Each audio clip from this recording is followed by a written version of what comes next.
Structure of anatropous ovule हा मोठा प्रश्न म्हणून सुद्धा विचारला जाऊ शकतो. ओव्ह्यूल मधला हा मोर कॉमन टाईपचा प्रकार आहे, त्यामुळे त्याला टिपिकल एंजिओस्पर्मिक ओव्ह्यूल सुद्धा म्हणतात. एनाट्रोपस ओव्ह्यूल म्हणजे काय, तर ज्या ओव्ह्यूल मध्ये ओव्ह्यूलची बॉडी ही 180 डिग्री मधून टर्न झालेली असते. The ovule in which body is turn through 180 degree, 180 degree मधून ती टर्न झालेली असते, त्या बॉडी ऑफ ओव्ह्यूलला काय म्हणतात, एनाट्रोपस ओव्ह्यूल म्हणतात. मग anatropous ovule is more common type of ovule in the angiosperm which is present in 82% of the angiosperm, and this anatropous ovule is attached to the placenta. Placenta म्हणजे काय, तर placenta म्हणजे अन्ननाळ, food supplying structure. आता आपण लिंबाचं जर structure बघितलं तर लिंबाचं स्ट्रक्चर म्हणजे हा देठाचा पार्ट असतो आणि खालच्या बाजूला सुद्धा तुम्हाला असं स्ट्रक्चर बघायला मिळतं. आणि हे देठ लिंबामधून असाच रन झालेला असतो आणि त्याला अशा ओव्ह्यूल्स अटॅच झालेले असतात. मग ओव्ह्यूल ज्या ठिकाणी अटॅच झालेले असतात त्या ठिकाणापासून त्याला अन्न मिळत असतं, त्या ठिकाणाचं नाव काय असतं, placenta. Ovules are attached to the placenta for conduction of food. आता एनाट्रोपस ओव्ह्यूल मध्ये वेगवेगळे पार्ट आहेत. त्यामधला पहिला पार्ट आहे फ्युनिकल. फ्युनिकल म्हणजे काय, तर stalk of ovule is called as funicle. ओव्ह्यूलचा जो देठ असतो त्या देठाला फ्युनिकल म्हणतात. Stalk of ovule is called as funicle. आपण आतापर्यंत बरेचसे देठ बघितले. Stalk of flower is called as pedicel. Stalk of inflorescence is called as peduncle. Stalk of leaf is called as petiole. तसं इथं stalk of ovule is called as funicle. Funicle is stalk of ovule. By the help of फ्युनिकल ovule is attached to the placenta. आणि या फ्युनिकलचं काम काय असतं, it gives support to body of ovule as well as it help for conduction of food from placenta and supply to the body of ovule. Placenta मधून अन्न घ्यायचं आणि बॉडी ऑफ ओव्ह्यूलला सप्लाय करायचं, हे काम कोण करतं, फ्युनिकल करत असतो. Funicle is stalk of ovule. त्याचे फंक्शन महत्वाचे आहेत. It give support to the body of ovule. It conduct food from placenta and supply to the body of ovule. तर हा झाला फ्युनिकल नावाचा पार्ट. दुसरा पार्ट आहे हायलम. हायलम म्हणजे काय, तर बॉडी ऑफ ओव्ह्यूल फ्युनिकलला ज्या ठिकाणी अटॅच झालेली असते बॉडी ऑफ ओव्ह्यूल. आता ऑर्थोट्रॉपस ओव्ह्यूल मध्ये आपले क्लिअर कट बघायला मिळतं. हा ओव्ह्यूलचा बॉडीचा पार्ट हा फ्युनिकल आणि या दोघांच्या मधला हा जो पॉइंट ऑफ अटॅचमेंट असतो त्या पॉइंट ऑफ अटॅचमेंटला हायलम म्हणतात. एनाट्रोपस ओव्ह्यूल मध्ये सुद्धा ही बॉडी ऑफ ओव्ह्यूल आणि हा फ्युनिकल ज्या ठिकाणी एकमेकांना जोडलेले आहेत त्या पॉइंट ऑफ अटॅचमेंटला हायलम म्हणतात.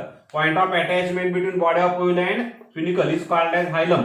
आणि इन्व्हर्टेड ओव्ह्यूल मध्ये बॉडी टर्न झाल्यामुळे 180 डिग्री मधून बॉडी टर्न झाल्यामुळे हा फ्युनिकलचा पार्ट असा हायलमच्या पुढे सुद्धा एक्स्ट्रा वाढतो आणि तो एक्स्ट्रा वाढलेला पार्ट आपण रॅफे नावानं ओळखत असतो. It is called as raphe. It remains in the mature seed also. शेंगदाण्यामध्ये तुम्हाला असं बघायला मिळेल. शेंगदाण्यामध्ये वरच्या बाजूला असं एक पांढरसर रंगाचा थ्रेड लाईक पार्ट बघायला मिळतो आणि तो व्हाईट थ्रेड लाईक पार्ट म्हणजेच काय असतो, तर रॅफे नावाचा पार्ट असतो. हा रॅफे नावाचा पार्ट म्हणजे extended part of funicle beyond the hilum. Boundary सोडून हायलम पर्यंत खरं तर फ्युनिकलने अटॅच व्हायला पाहिजे, पण बॉडी इन्व्हर्ट झाल्यामुळं या हायलमच्या पुढं हा फ्युनिकलचा पार्ट वाढतो आणि त्याला आपण रॅफे म्हणतो. रॅफे हा काही वेळेस सीड मध्ये परमनंटली अटॅच झालेला बघायला मिळतो. त्यानंतर पुढचा पार्ट आहे तो म्हणजे न्यूसेलस.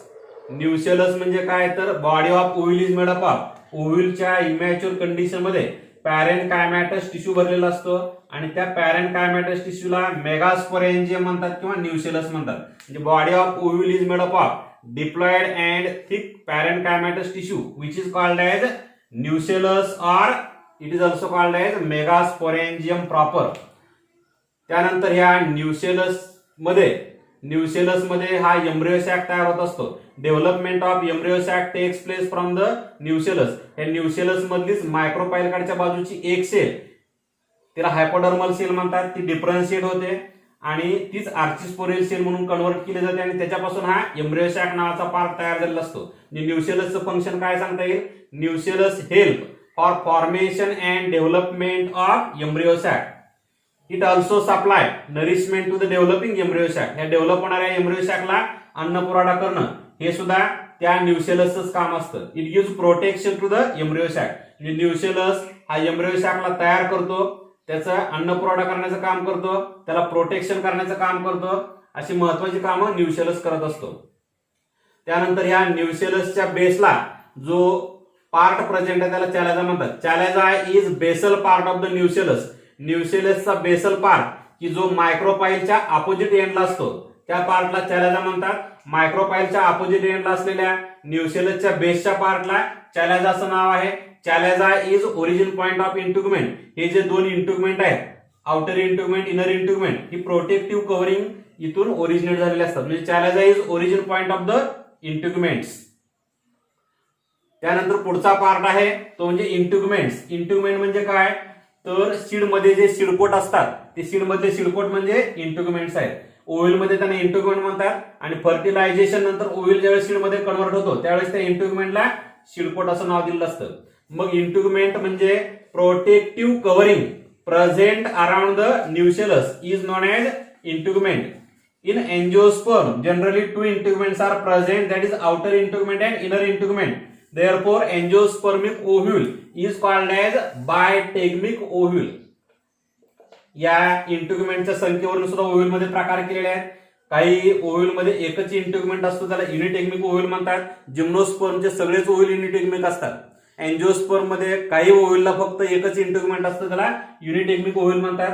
पण मोर कॉमन टाइप ऑफ एंजिओस्पर्मिक ओव्ह्यूल मध्ये दोन इंटुगमेंट असतात म्हणून त्याला बायटेग्मिक ओव्ह्यूल म्हणतात. काही ठिकाणी इंटुगमेंट नसतोच आणि इंटुगमेंट जर नसेल तर त्या ओव्ह्यूलला अटेग्मिक ओव्ह्यूल म्हणतात.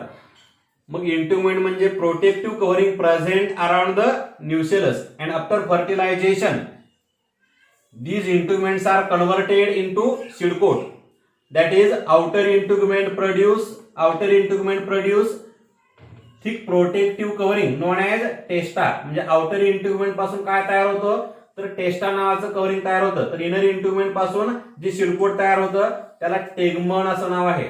सीईटीला प्रश्न विचारतात आउटर इंटुगमेंट प्रोड्यूस, तर आउटर इंटुगमेंट प्रोड्यूस टेस्टा, इनर इंटुगमेंट प्रोड्यूस टेगमन. असे दोन प्रकारचे इंटुगमेंट एंजिओस्पर्मच्या ओव्ह्यूल मध्ये प्रेझेंट असतात आणि ते सीड कोट मध्ये कन्वर्ट होत असतात. पण हे इंटुगमेंट या चॅलेजा पासून ओरिजिनेट होतात. Inner integument originate first, outer integument originate later, but by rapid growth outer integument cover the inner integument. पण हे इंटुगमेंट नावाचे प्रोटेक्टिव्ह कव्हरिंग न्यूशेलसला टोटली कव्हरिंग करत नाहीत. वरच्या बाजूला मायक्रोस्कोपिक गॅप सोडतात आणि त्या मायक्रोस्कोपिक गॅपलाच काय नाव असतं, मायक्रोपाईल. हे झालं इंटुगमेंट बद्दल.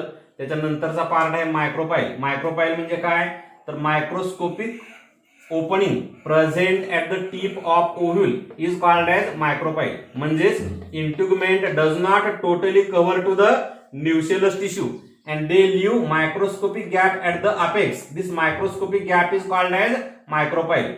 Micropyle is passage for entry of pollen tube. ज्यावेळेस पोलन ट्यूब या स्टाईल मधून ओव्हरी मध्ये येते आणि ती ओव्हरी मध्ये आल्यानंतर मग ओव्ह्यूल मध्ये एंट्री करते, त्यावेळेस एंट्री करण्यासाठी ओव्ह्यूल मध्ये ते कोणत्या पार्टचा वापर करते तर pollen tube always enter in the ovule through the micropyle. म्हणजे micropyle is passage for entry of pollen tube.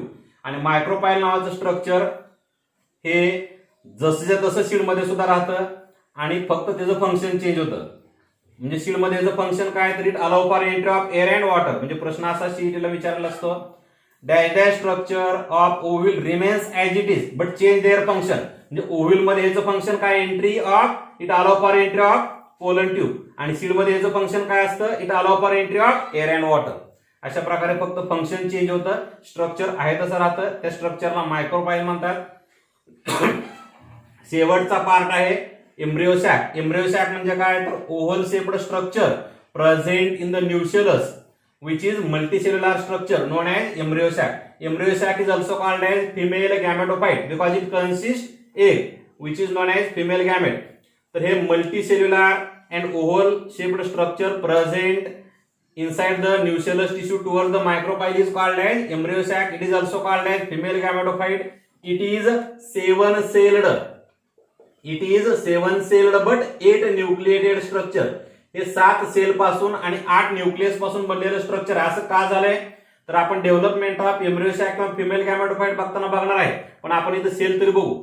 या 3 सेलच्या स्ट्रक्चरला एग ॲपॅरेटस म्हणतात. या 3 सेल अँटीपोडल सेल असतात आणि 2 न्यूक्लियस एकत्र असलेले हे स्ट्रक्चर म्हणजे सेकंडरी न्यूक्लियस. म्हणजे न्यूक्लियस इथं 3 आणि इथं 2 असे 8 न्यूक्लियस आहेत, पण सेल किती असतात तर 7च. इथं 3 आणि इथे 1, म्हणजे 7 सेल्ड आहे बट 8 न्यूक्लिएटेड आहे.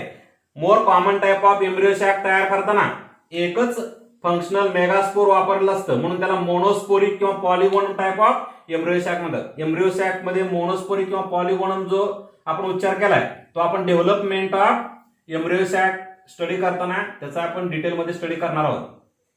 तर हे एम्ब्रियो सॅक मध्ये 3 पार्ट असतात. मायक्रोपाइलकडच्या बाजूला एक ॲपॅरेटस प्रेझेंट असतं की ज्याच्यामध्ये 3 सेल असतात. 3 celled structure present towards micropyle is called as egg apparatus in which central large cell is called as egg. Egg is also called as female gamete. Lateral 2 cells are known as synergids. After fertilization, egg is converted into zygote and zygote gives embryo. Embryo म्हणजे पुढचा radical प्ल्युम्युल तयार करणारं structure असतं आणि त्याच्यापासून नवीन plant तयार होण्यासाठी मदत होत असते. त्यानंतर 3 celled structure present at opposite side of the egg apparatus, that is 3 celled structure present towards the chalaza is called as antipodal cells. आणि secondary nucleus is diploid structure because it consists 2 nuclei and diploid structure present at the center is called as secondary nucleus or it is also called as definitive nucleus. After fertilization झाल्यानंतर इथं second mail gamete fuse होतो आणि ह्याच्याकडे 2 nucleus अधिक mail gamete मधलं 1 nucleus असं triploid structure तयार होतं. त्याला ट्रिप्लॉइड प्रायमरी एंडोस्पर्म न्यूक्लियस म्हणतात.